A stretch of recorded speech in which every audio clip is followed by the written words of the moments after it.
I am Farley Nobre. My work explores how artificial intelligence transforms organizational behavior and decision-making, especially when organizations are facing uncertainty and sustainability grand challenges. My background was influenced by my BS and Masters in Electrical Engineering and AI, with contributions to explainable AI using fuzzy logic. And my software engineering experience with corporations opened my mind on how organizations really behave and act, facing uncertainty. Then I started my PhD in England, in the University of Birmingham, and I completed it in 2005 with a new thesis on cognitive machines in organizations, anticipating today what is the cooperation between humans and AI, and how this symbiosis of humans and AI shape decisions and organizational structure and intelligence. And my work is shaping key and hot topics of today. One of them is understanding the interplay between artificial intelligence, sustainable development, and uncertainty. Understanding these boundaries allow us to recognize the uniqueness of the human decision-making potential, especially regarding organizations and entrepreneurship. It is also important to understand the potential of AI, but also as the limits of AI regarding sense-making and common sense reasoning, where humans play a fantastic role. And connecting all of this with sustainable development, we can better understand how AI and humans can cooperate and co-create a better society for the North and the South, thinking about the global. Another important issue is that understanding cognitive machines in organizations, which is the result of my PhD thesis, we can better shape organizations responsibly, thinking about the cooperation of humans and machines and the implications between AI manufacturers, organizations that adopt AI, the users of AI, and also the implications of that for all of the society. And I believe that understanding AI and sustainability is very important, because the sustainable development, and especially the goals, they have strong connections to each other. And changing one goal can improve or even affect negatively other sustainable goals. And understanding these interactions and the priorities in the North and in the South regarding, for example, inequality, poverty, climate change, and sustainable consumption, we can better inform policymakers and organizations to better decide for a better society.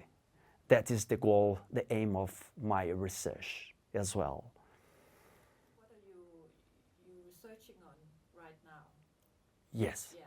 Can you tell me about that? Of course. But before, I want to give you a background to prepare the route to my answer. Yes. I come from the engineering schools. Then in the last 15 years, I have been working in a business school, which is about social science. The transition from one element, which is engineering, to the other one, which is business and social science was something very fuzzy. It was not black and white transition. I had to read a lot about business, management, and organizations theories, especially using systems theory. It made me easier to address this kind of at least symbolic paradox that approaching engineering to social science would be something very different. But in the short and long-term run, I could solve this equation, keeping engineering in my mind and evolving with lots of readings of the social science and humanities. And that made me possible to really understand and connect technology and management, engineering and the social science.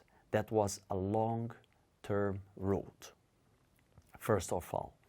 Regarding your question about the impact on society, let's give a good example about sustainable development.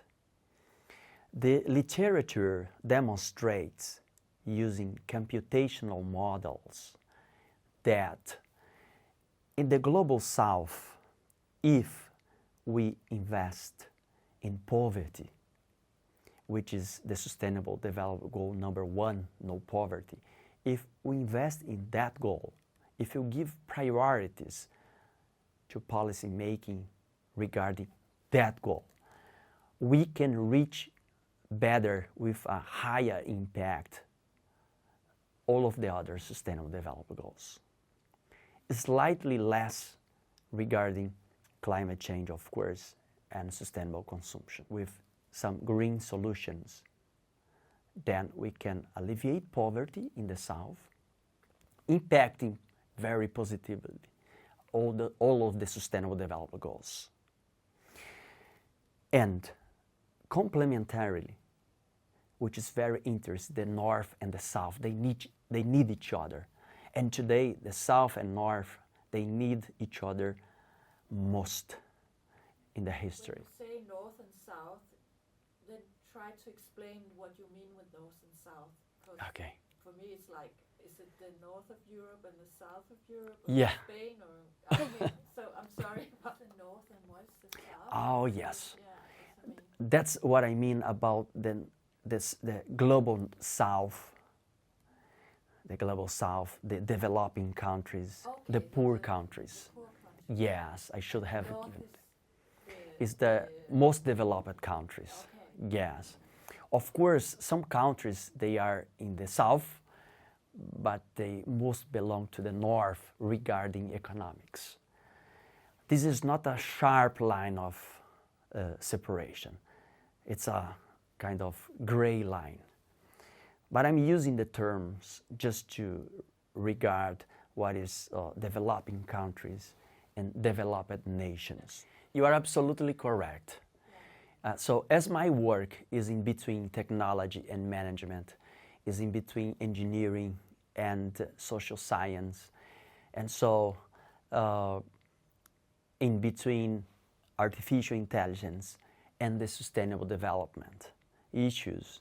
So I will give you explanation of these elements and how I'm trying to integrate them. First of all, regarding the sustainable development, we have today the great challenge to satisfy the sustainable development goals.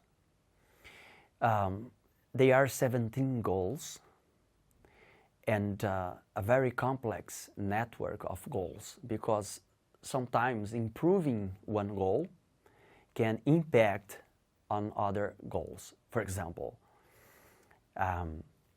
if I try to simply reduce poverty and grow this population to the same level of the rich countries, we'll have problems with climate change and consumption and so forth.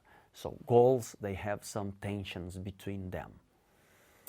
And so understanding first this interconnection is very important. Another point important in sustainable development is understanding priorities. For sure, the priorities in the poor, in developing countries, they are different from the North developed nations, which have nations that have a better well-being, for example. And so studies have demonstrated that improvements in no poverty in the Sustainable Development Goal 1 will help a lot the South, the global South. But as I explained, South and North are fuzzy concepts. They don't have a sharp line of separation. Some countries in the North can be still developing, and some countries in the South can be today considered developed. But let's imagine this fuzzy line between South and North. So the South needs to alleviate poverty because it will impact all of the Sustainable Development Goals very positively. Because when we talk about climate change, we have to remember that poverty is very affected by climate change.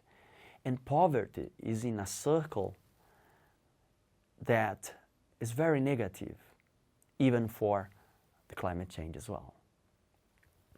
And when you think about this, the global North developed countries, Nordic countries and so forth, Europe, we have to think about investing in inequalities. When I talk about inequality, it's not only economic, but also environmental inequality. It's the air that we breathe today and so forth.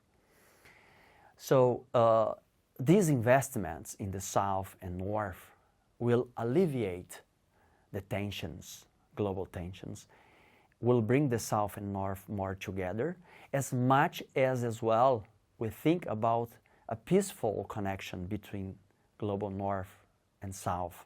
So this is about the Sustainable Development Goal 17, which is about collaborations, North and South collaborations. So migrating new green technologies, solutions, even grassroots solutions from North to the South and from the South to the North, I think we can alleviate these tensions and make a better society. That is the first point that I try to understand about how organizations and policymakers can make a better society, can decide about a better society. First, understanding regional difference, and understanding as well their priorities. Where I should put more money first, that's very important. And have a cooperation, a dialogue to change all of the globe to a better society. That is the first point. Regarding artificial intelligence, is the second element of my research. And putting sustainable development first and artificial intelligence second, or vice versa, is the same. Both today are very important. Artificial intelligence is grounded in some layers. The first layer of artificial intelligence of today is regarding about energy. Artificial intelligence needs energy, and energy demand will grow for the next years, first of all. So thinking about energy, it's today is a kind of priority to supply artificial intelligence. This point is important because we need energy for many other things, like agriculture, to feed people and so forth. So this tensions between energy fields to feed machines and to feed people. It's a paradox. It's a tension that humans need to address, thinking about a sustainable development society. The other layer very important to AI regards the production of the technology. For example, the silicon chips. And of course, United States leads that, with China as well growing in this field. But I think the United States is leading that. And we have other layers like infrastructure to deliver this artificial intelligence to organizations and to society as a whole. And we have the models, the software running with this artificial intelligence.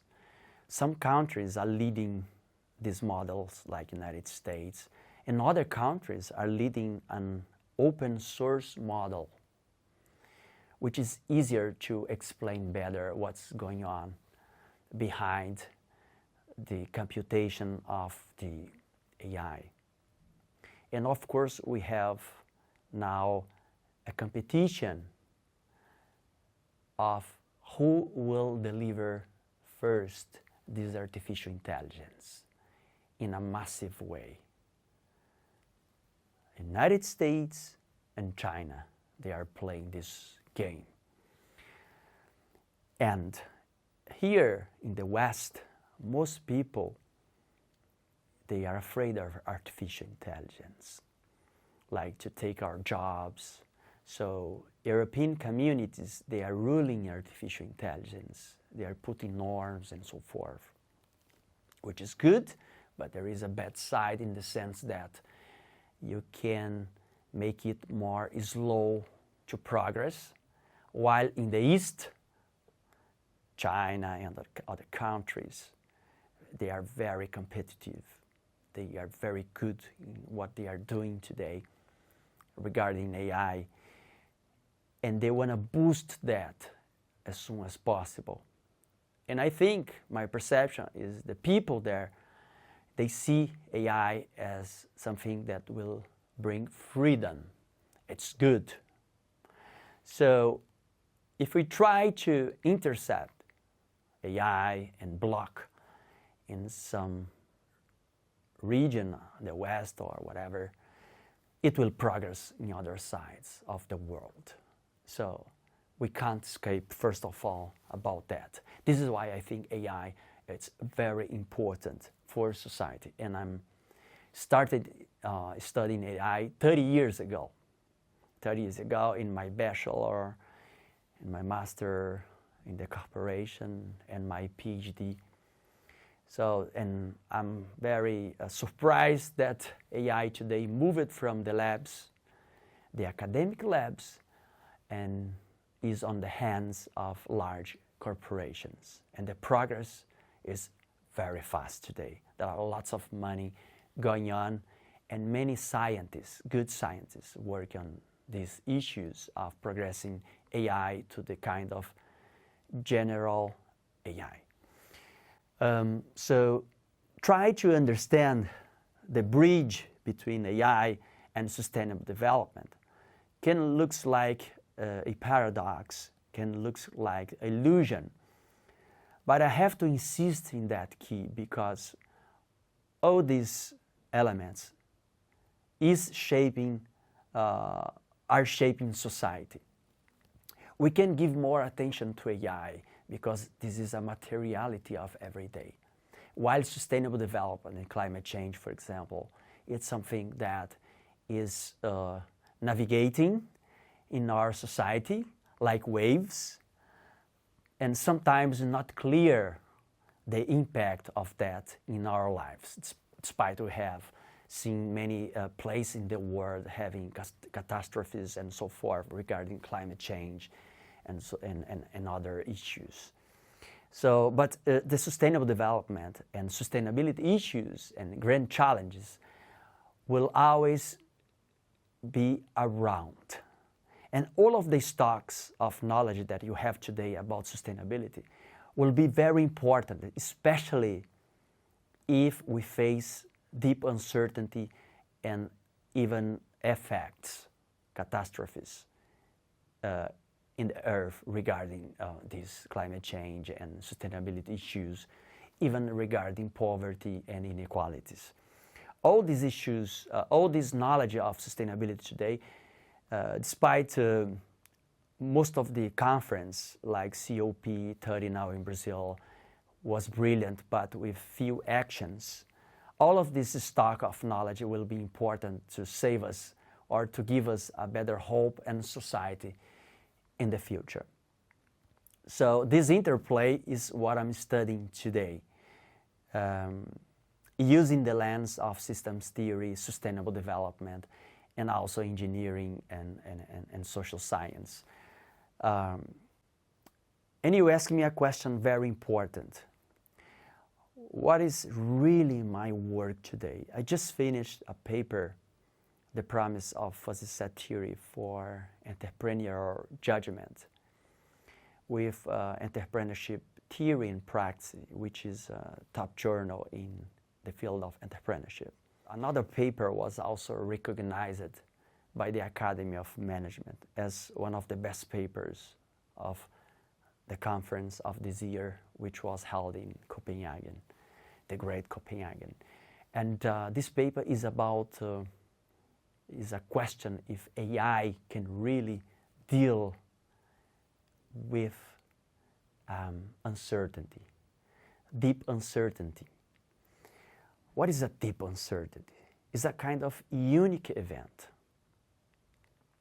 It's a kind of event, for example, we can illustrate the COVID. The COVID-19 was a unique event. Nobody was waiting that, and that collapsed the economy, the global economy, and many issues. When we don't have previous data about that phenomenon is unique, and AI will find limitations about that. If you think about, for example, the United States ex-President Biden, when he gave up the elections. I'm not judging here, please. I'm not a politician, but when he gave up, the stock exchange, the financial market changed a lot. So entrepreneurs that could read that uncertainty before, which is just a few entrepreneurs can make that, they made the correct investment and they became profitable. What I mean is that there are some unique events, even regarding climate change. What leaders in the world have on mind about climate change is very uncertain. We don't know exactly what decisions they will take about that in the next 2 to 5 years. That is uncertainty. And humans, especially entrepreneurs, when designing new policies and so forth, and running organizations, these entrepreneurs, they understand better common sense reasoning, abstract concepts, imprecise perceptions, and they address these uncertainties with narratives that communicates important decisions about the future. And today, AI can simulate natural language processing, but cannot grapple it, cannot deal with this human ability to create meaning from words, from natural language. Because humans, they compress meaning in words, in natural language. And it's very sophisticated. And this is why humans compress meaning when communicate. Because we as humans, we have limitations of cognition. we have limitations of information. When you decide, when you judge something, we don't have perfect information. We don't have the perfect world image. We have just approximate and partial pictures of reality. And that interpretation is unique for humans. Despite these limitations, humans learn, evolve to communicate in natural language, abstract concepts and abstract decisions that can shape society, even shape new products, new organizations, and so forth. In artificial intelligence, still needs to evolve from binary, black and white, binary, computational systems to something higher that can better deal with uniqueness and common sense reasoning. AI needs to move from binary and probabilistic and statistical analysis to something better, closer to what the human mind really unique. It's a unique potential of the human mind, which has this capability to understand, really to understand. So AI will have and is having an important role on society, is shaping novelty and innovations, but the gravity center of these decisions has been shifted to other points where AI is leading, because the center of gravity of humanity is a different one.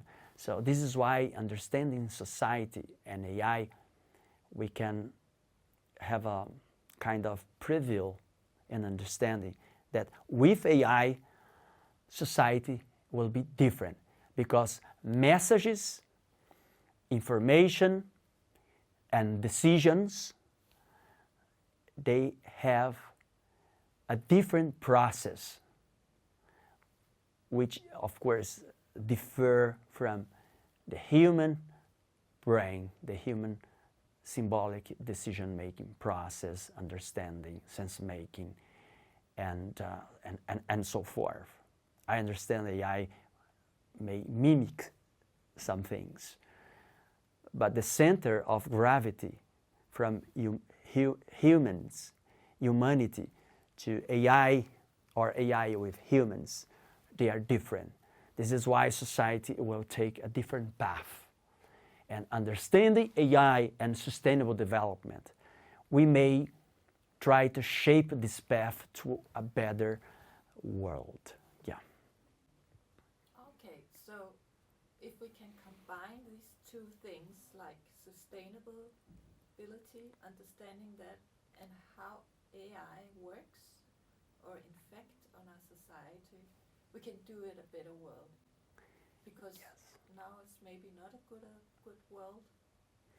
Or we are just rambling in and don't know where we're going. But your point is that we have to look at these two. Exactly. Yeah. We don't know where we are going today. We don't know. You can ask the best entrepreneurs, the CEOs of the top 7 enterprise of the U.S. stock exchange and or the Chinese stock exchange and so forth. But these entrepreneurs, they are shaping the society with the narratives. And these narratives, this natural language communication is shaping the factories, the engineers and so forth, and the technology. And I don't think today these corporations, they understand, or if they are interested to understand this large implications of AI for society, because you have a trade-off between economics, how much billions and trillions are expected for AI, and how much trillions are needed to address sustainable development. You have tensions in that, and these tensions must be treated very responsible with short and long-term decisions. But today, we are giving priorities to the short-term decisions. So it will impact largely society faster than understanding energy and water, infrastructure for equality, not inequality, global south and north priorities, and so forth. So that is why my research is to speak loudly about these possibilities of dialogue of today and to conceive a better future. In my PhD, which was 20 years ago, I completed that 20 years ago, and I designed the future of industrial organizations. I conceived the organizations as digital platforms with different layers, from technical, operational, management, and institutional layers, broaden society and involving humans and machines, not only as agents of decision making, but understanding that the new customers, they will also be machines, agents, not only humans. And that I introduced that in Edinburgh in 2001 and Cambridge in 2002. And the development of that was also helpful when I went to the Humboldt University of Berlin. I spent 1 year in the computer science department there studying these cognitive machines. And one of my concerns in my PhD 20 years ago was that what kind of relation should we at least rule or think to AI manufacturers, the companies that design AI, and the organizations that are going to use AI, and the AI machine that can be designed by humans or by even other machines. So the relationship of these three elements, these three agents, constitute what I call AI human agents. So that I conceived in my PhD 20 years ago. And I think this is happening today. And I came with AI and cognitive machines at that time. I prefer use cognitive machines because at that time the name AI was not well accepted, especially in the social science. And I use cognitive machines because I believed that understanding human cognition, we could think and reshape AI, reshape machines with cognitive process. And as a consequence of that, these machines could behave closer to humans, not only using numerical computation, because machines, they are very good in big data and numerical computations, probabilities and statistical analysis. They are very good in that. But humans, they are very good in common sense reasoning, in natural language communication and understanding. So bringing together these two potentials, we could have cognitive machines, but not only the AI of today, which is grounded in big data in numerical analysis, in probabilities and statistical in large. So my cognitive machines of 20 years ago was thinking about the implications of these technologies in organizational change and decision making, regarding the importance of the human element in society. And this is why in the last years I have been concerned to bring sustainable development to this discussion, to find a better path for all North-South society. Yeah. Wow, that sounds great. Thank you very much. So where do you see the future of AI and sustainability? Thinking of sustainability, what will happen? Can you tell me about that? Yes, we might have different projections. Let's consider that we as society do not advance the sustainable development as we should today, and projecting for the future. I believe that society, as I told, will shift the gravity, the center of the gravity, from humans to machines. If we think about organizational behavior and organizational structure, let's think about organizations as goals. The goals, they are shaped by the human aspiration, the human nature, organizational goals. We have the technologies that today involve the AI. We have the participants that in my thesis I proposed cognitive machines participating, and these machines deciding if they want or not be part of the decisions of the organizations. That was what Herbert Simon, the Nobel Prize of 1978, proposed, that when humans decide to participate in organizations, they become real participants in their organizations, because we participate as humans of the decisions that change the path of organizations. So the participants involve humans and machines.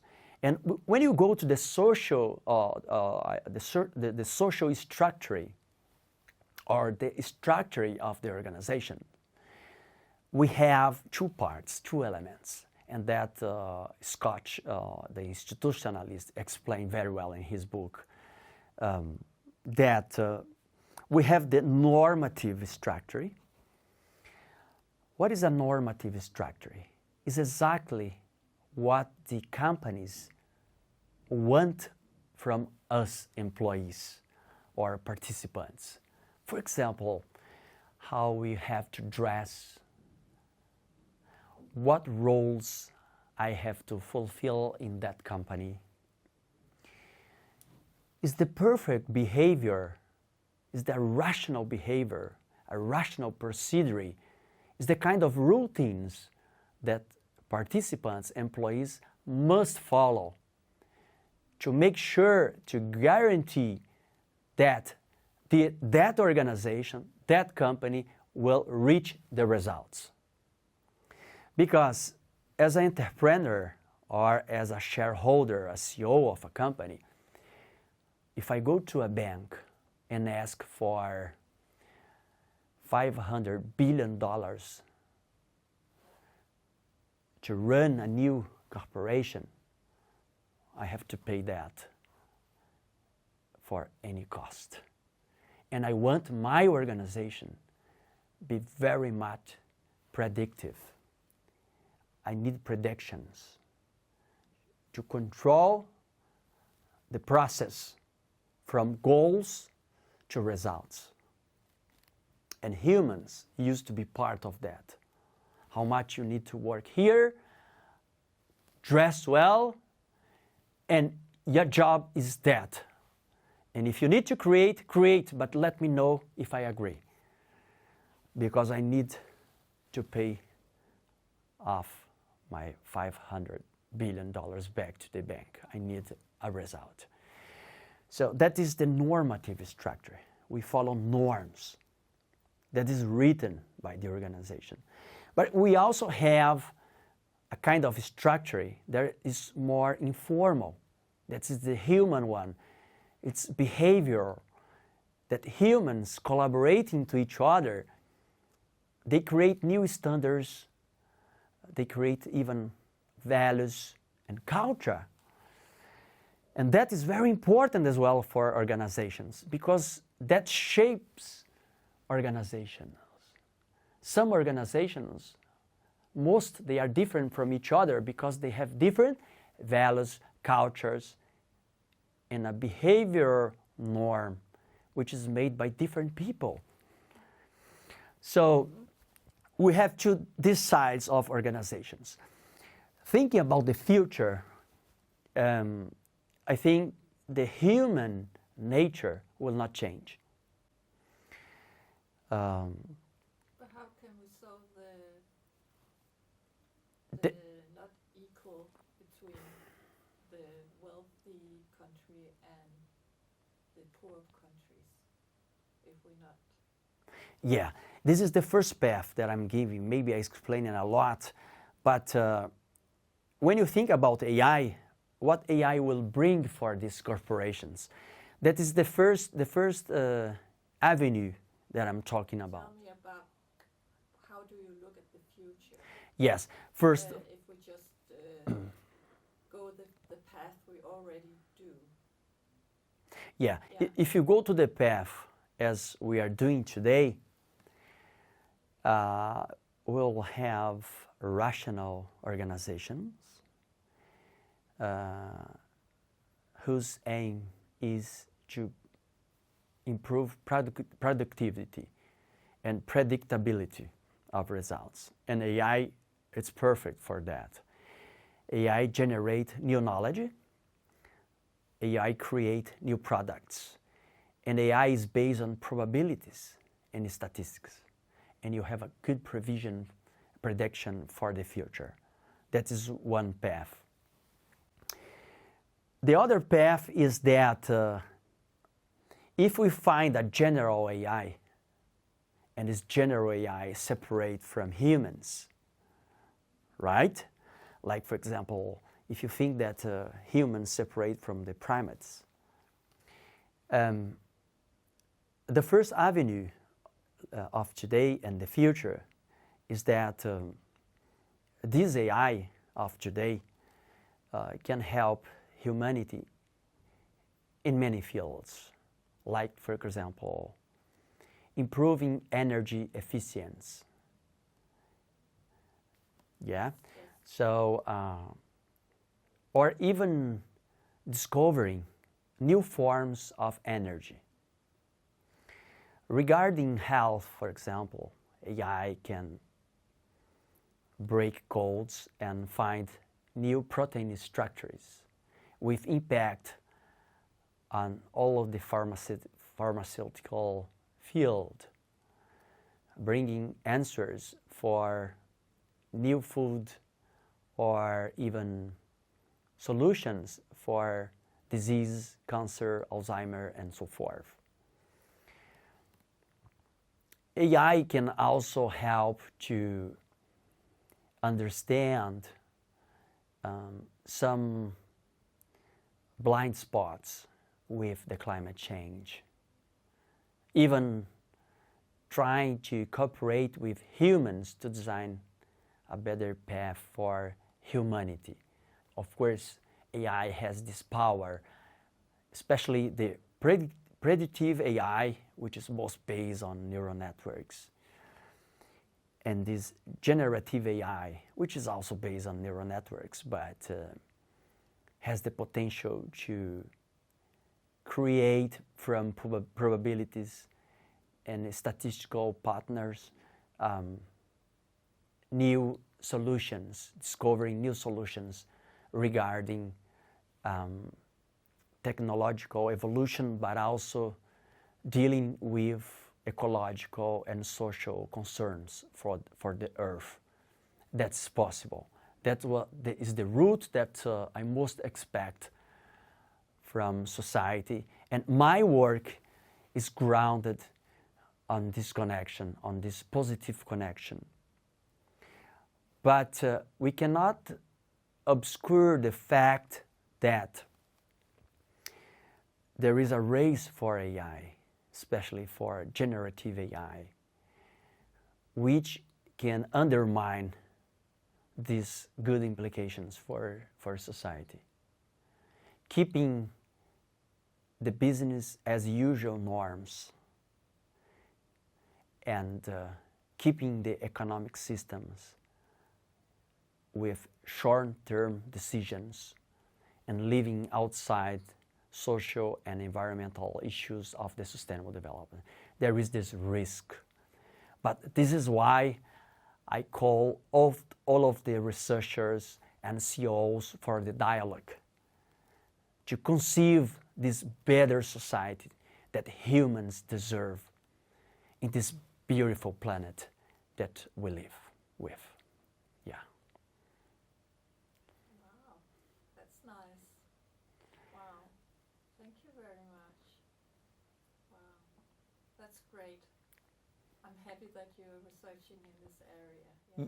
Yes, and as I told you, I have some recent publications that help us to understand better humans, entrepreneurs, but humans, how we decide, how we judge when we don't have the truth, when we don't have complete information, and when we can use imagination to conceive a better future. If you allow me, I can say a little about this paper. Yes. The promise of fuzzy set theory for entrepreneurial judgment was written by me, Professors Mark Backhart and Brent Clark, both from United States. We spent about 5 years to complete this manuscript, this publication, with the Entrepreneurship Theory and Practice journal, which is a top journal in the field of entrepreneurship. Our paper contributes by presenting micro foundations and better explanations about how entrepreneurs judge when facing deep uncertainty. And we conclude that entrepreneurs, they navigate uncertainty. They do not reduce or try to control uncertainty, because in many situations, uncertainty is unknowable. You cannot reduce uncertainty to numbers and to probabilities. We can't.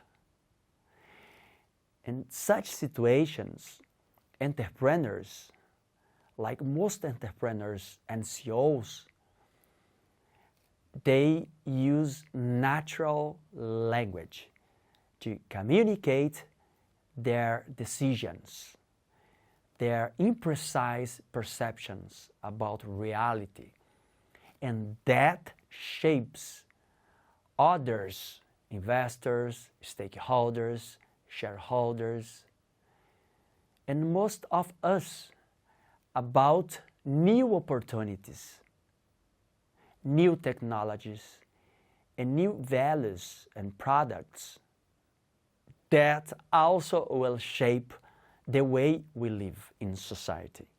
First of all, in our paper, we built our ideas using fuzzy set theory. What is fuzzy set theory?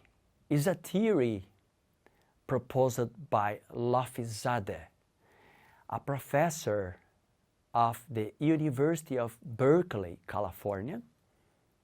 Unfortunately, Professor Zade passed away in 2017, but I had the great pleasure to meet him 3 times that I came through in this conversation. A fuzzy set, which was proposed in the 60s, precisely in a paper called Fuzzy Sets by Lafizade, he explained that a fuzzy set is just implementing gradations, because most of the classes and categories, for example, inflation is too high, where inflation is a linguistic variable addressing linguistic values, like, for example, too high, or slightly high, or low, and so forth.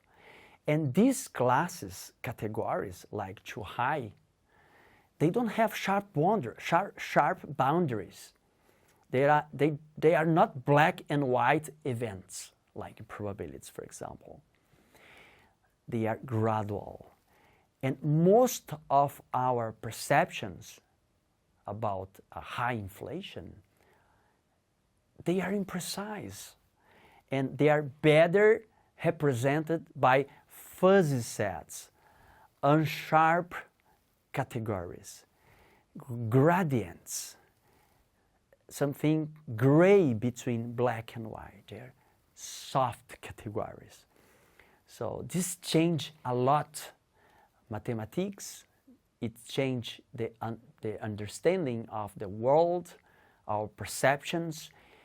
Then we can give a better explanation about how entrepreneurs judge, make decisions when they are facing complex situations, ill-structured problems, when they are not sure about reality, and even when they don't know if their ideas, like creating Airbnb, for example, we don't know anything about that. We don't have previous background on that.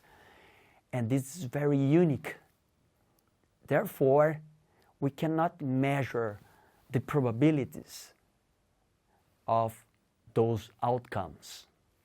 Then we use fuzzy sets in that situations. And fuzzy set theory gives us a very clear explanation about the process of representing imprecise perceptions and translating these imprecise perceptions in natural language heuristics. That's how entrepreneurs shape society, stakeholders, investors, and shareholders at all. Thank you. Yeah. Cool. And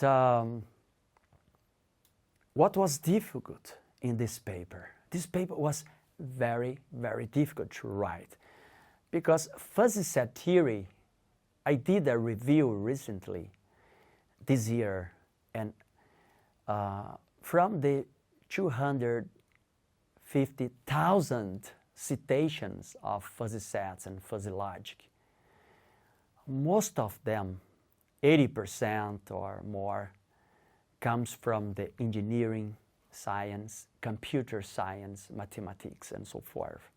And just a little, 10%, comes from economics, management, entrepreneurship, and organizations, the social science, and so forth.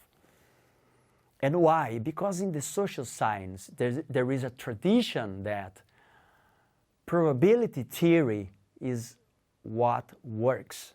And it works very well. Probability theory solves many complex problems. AI uses probability theories and so forth. But there are some fields where humans play a much better role than AI or rational probabilities. And that's the field, that's the place for fuzzy sets. And this is new for social scientists. Despite of some social science are using fuzzy sets, we know that. And write a paper for social scientists in the field of management, organizations, entrepreneurship was a hard task to translate fuzzy set theory and all the mathematical concepts behind that into a language that we would not leave outside the importance of the technical side of fuzzy sets. We didn't lose that in our paper. And we translated that using our fuzzy logic mind to a language that the social scientists can better digest, understand, and apply in their fields. I think that was the great challenge, to be honest.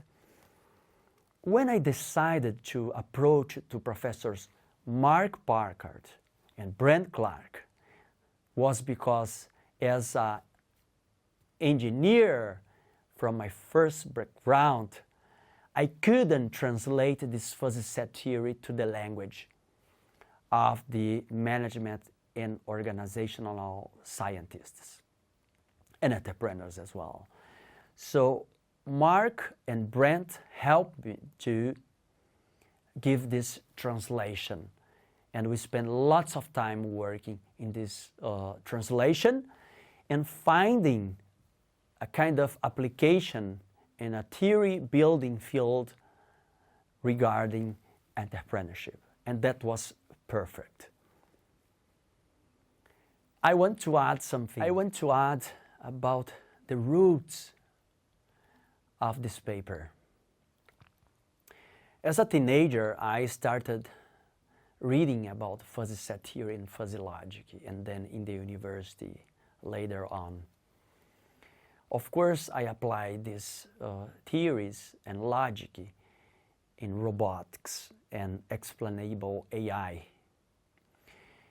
But moving to the social science, as I told before, was a great challenge. And I did a lot of this work during my PhD on cognitive machines in organizations, where I also applied fuzzy set theory to conceive new AI addressing not only numerical and data power, but also common sense reasoning and natural language understanding and heuristics that humans use. So at that time, I realized that fuzzy set theory and fuzzy logic could be very helpful for management, organizations, and entrepreneurship. In 2012, I presented a paper at the North American Association of Fuzzy Systems. And that conference was in 2012 in Berkeley, California. Then Professor Lafizadeh watched my presentation and he accepted an interview about fuzzy logic and boundary rationality. And during the interview, he explained me that Herbert Simon was in Berkeley sometimes, but they didn't have the opportunity to talk because of time constraints and so forth. But we understand that fuzzy logic contributes a lot to boundary rationality. Boundary rationality regarding the cognitive limits of humans when deciding, when judging in organizations.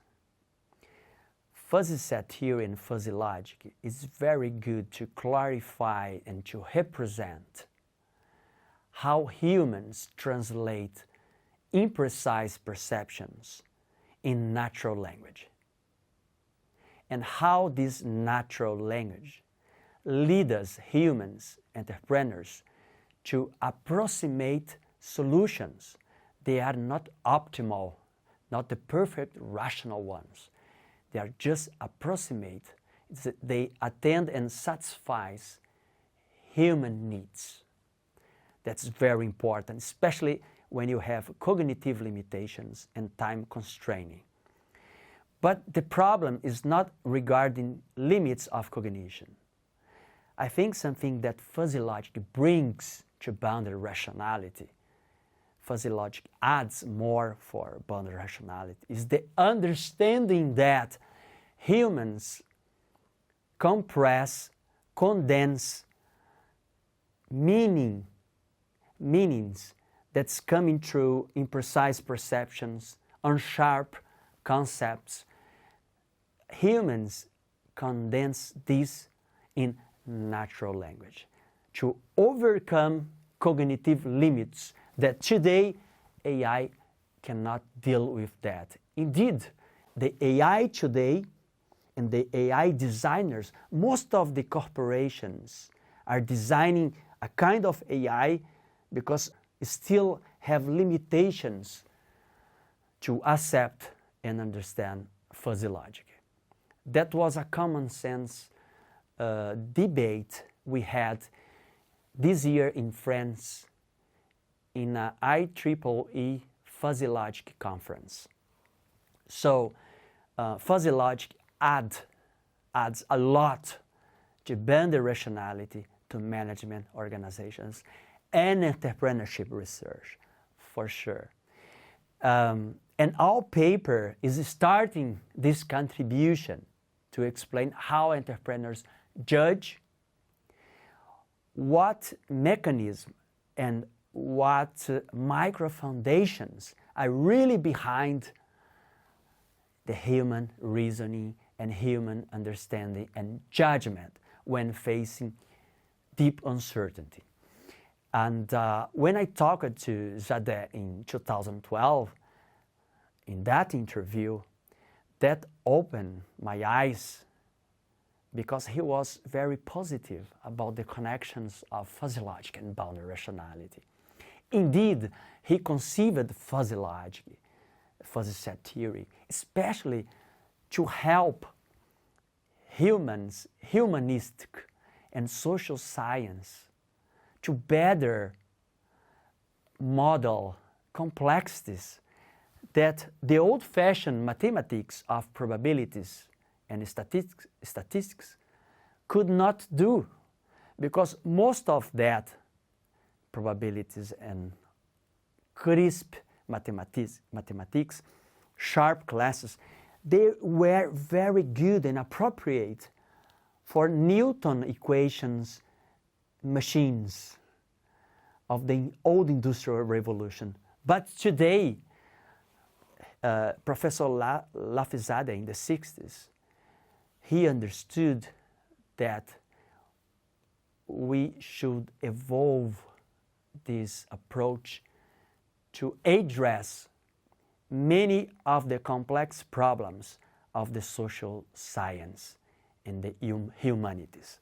Yeah. As future research avenues regarding the promise of fuzzy set theory for entrepreneur judgment, I believe the paper has an impact on the whole entrepreneurship schools.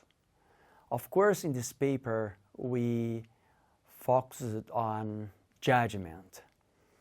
But I also believe that fuzzy set theory can play an important role in effectuation and also on the entrepreneurs as scientists. Regarding effectuation, I had some ideas years ago about how effectual entrepreneurship are using unsharp classes to describe and to connect to stakeholders, and so to shape new products and so forth. And I truly believe that I will not say a lot about that. I'm writing something concerning this, but the effectuation entrepreneurship can also receive a lot thinking how fuzzy logic can better give micro foundations about how effectual entrepreneurs connect the ideas in the middle of scarcity of resource and so forth.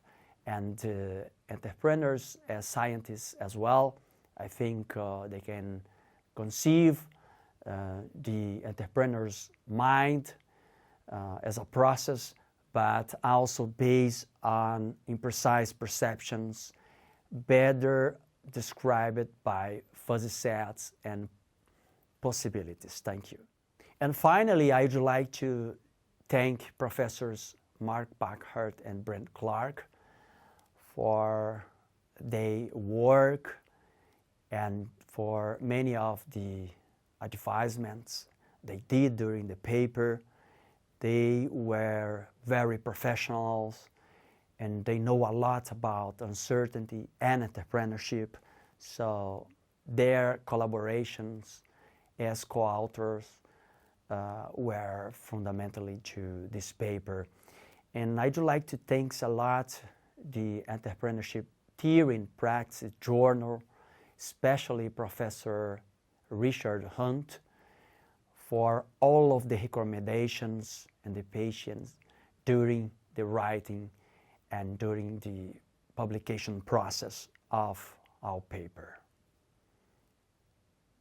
Great, thank you. And now, please present yourself to me. I'm Foley Nobre. My work explores how artificial intelligence shapes and transforms organizational cognition, behavior, and decisions, especially when facing deep uncertainty and sustainability grand challenges. My work also explores how the Sustainable Development Goals interact to each other in the sense to understand better regional priorities regarding the global North and South investments. And it supports organizational decision makers and policy makers to design their organizations and policies that can bring a better world for the whole society. And here at the IT University of Copenhagen, I am having the great opportunity to develop, to advance my research, my project on artificial intelligence and the Sustainable Development Goals, to understand the goods and the challenges of this interplay. And I'm so grateful and thankful to the Federal University of Paraná of Brazil and Brazilian agents which have been supporting my international research. Thank you so much.